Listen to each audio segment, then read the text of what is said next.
Brothers and sisters, friends, thank you for coming out. And thank you to the organizers, the Bournemouth Palestine Solidarity Movement, and all those who organized today's very timely rally. I have been several times in your beautiful coastal city, and I have to say I have been touched, inspired by your hospitality, by your energy, and by your solidarity. You have been powerful voices against Israel's genocide in Gaza. Your activism has resonated.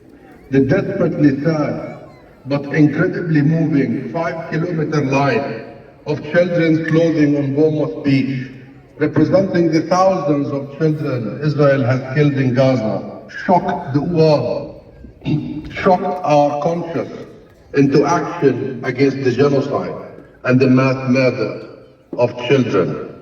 I thank you for this, for focusing minds on the criminal loss of life in Gaza, for focusing minds on Israel's attempt to deprive us, the Palestinian people, of any hope or dignity for the future, for focusing minds on your government's abdication of responsibility when faced with this, the 21st century biggest deliberately engineered humanitarian crisis, for focusing minds on Israel's genocide, because that is what it is.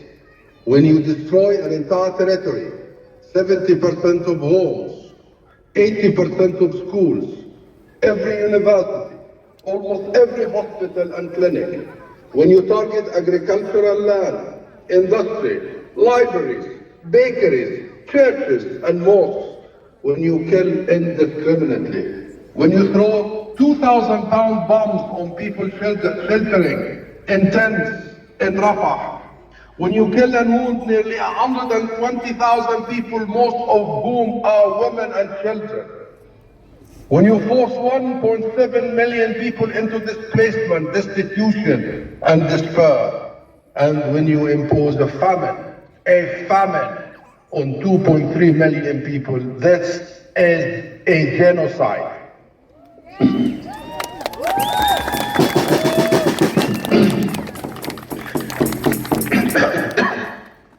And mark my words, my brothers and sisters, my friends, mark my words, history will judge all of us.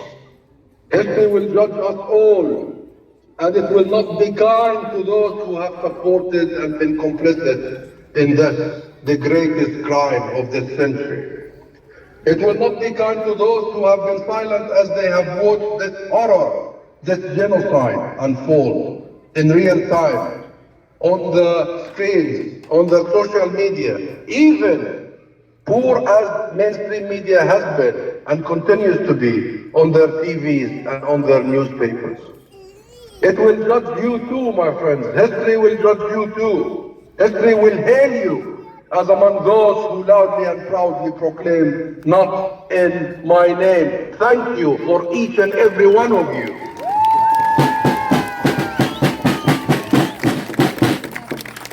History will hail you as those who exhibited moral clarity and moral backbone and were not cowed by the voices of division and hatred. And history will do more, my friends. History will do more. History will hail you as part of a global movement that will help secure the Palestinian people's rights to freedom from oppression, freedom from occupation and colonization and apartheid, freedom from besiegement, freedom from racism and bigotry, and self-determination. History will judge you that you are supporting our right to self-determination, our right to independence, our right to a state of our own, after being denied our inalienable rights for more than 100 years. History will praise you, my friends, will praise you as the voices of freedom and justice.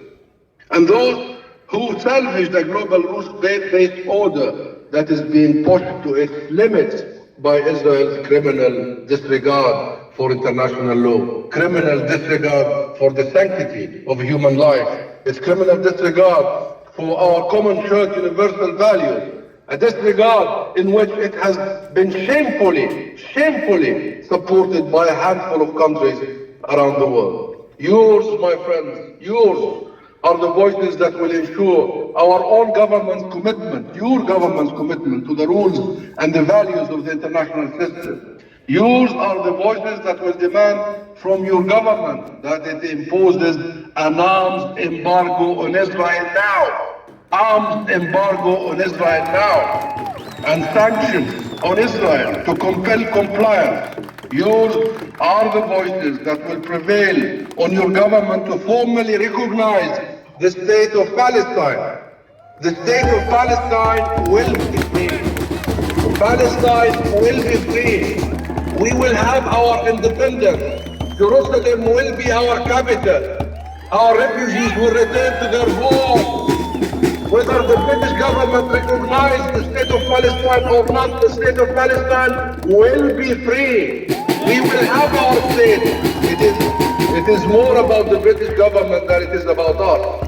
And it is the historic obligation, the moral obligation, the legal obligation since the Balfour, the infamous Balfour Declaration that promised our land without consulting us and turned us into minorities when we were 98% of the population. This is a moment for the UK government to correct that historic injustice and recognize the state of Palestine. And my friends,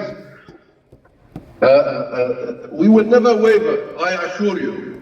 We will never waver. Yours and your voices with us will help us, the Palestinian people, to stay resilient. You give us hope, because every time we see you in Bournemouth, in London, in Glasgow, in Edinburgh, in Cardiff, and all over the place, it's one message: we are not alone in this. We are together. And to never waver in our determination to secure our rights equal to others, and not only for ourselves. Our fight, our struggle, 100 years old struggle, is not just for ourselves. It's for you and for everyone, because justice in Palestine is about justice everywhere, my friends. Justice in Palestine is about justice everywhere.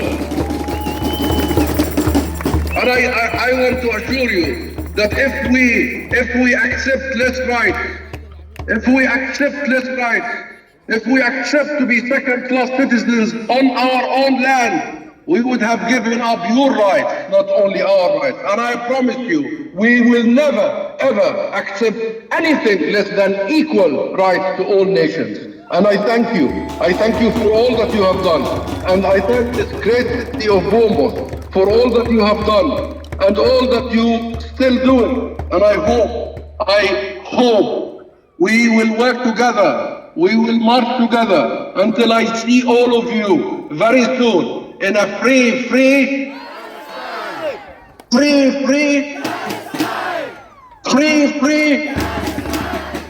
Thank you.